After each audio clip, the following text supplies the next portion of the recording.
ይሁን ወዳጅ አንድ ነገር ልንገር። አብዛኛው ሰው ህይወቱ የማይቀየረው በችሎታ ማነስ ሳይሆን በዚህ አንድ ስህተት ምክንያት ነው።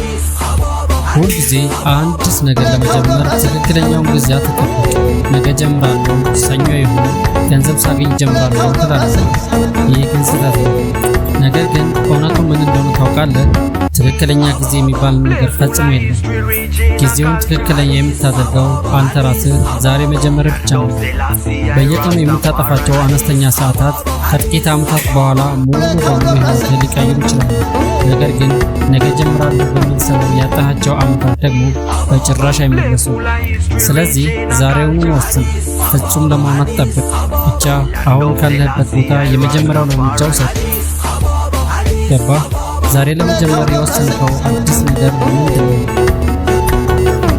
በኮሜንት ላይ ጻፍልኝ።